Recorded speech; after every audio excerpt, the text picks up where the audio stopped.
My name's Molly. I teach 4th grade in the Maplewood cluster. I've taught there and lived there for the past 10 years, and I care very deeply about my neighborhood and the students and families who live there.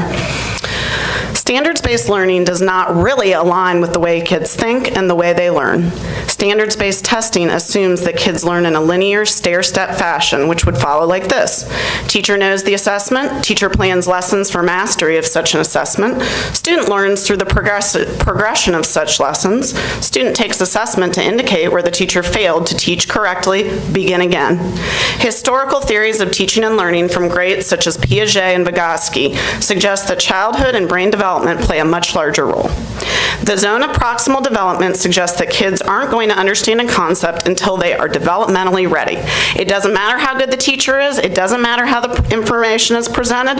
Effective teaching and learning occurs in a much more cyclical manner and does not align well to standardized testing and teaching practices. Such standardized practices, to me, have always felt discrete and separate from the real work of teaching and learning. However, they have become increasingly more disruptive to such practices. We have become so micromanaged with various forms of standardized testing that it is increasingly difficult to develop the true cyclical flow of teaching and allowing kids to learn. The assumption that I, as a teacher, will present a concept during a set number of days and then students will take a test to prove that I've done my job well or poorly is flawed. Learning is cyclical and does not exist in a stair-step fashion. Just because I've explicitly taught a concept does not mean all children are ready to understand that concept at that moment. And it doesn't mean that I nor they have done something wrong. My job as a teacher is to continuously re-expose them to that concept in different ways and with different applications throughout the year. So when they are ready to understand it, I'm presenting them with the information. This is a teaching practice called spiraling.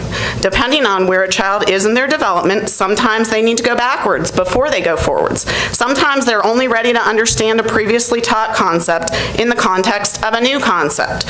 Sometimes they simply need to step away from a concept for a while and return to it a bit later. It is fine to have common topics taught at common times during the year and during a child's school career.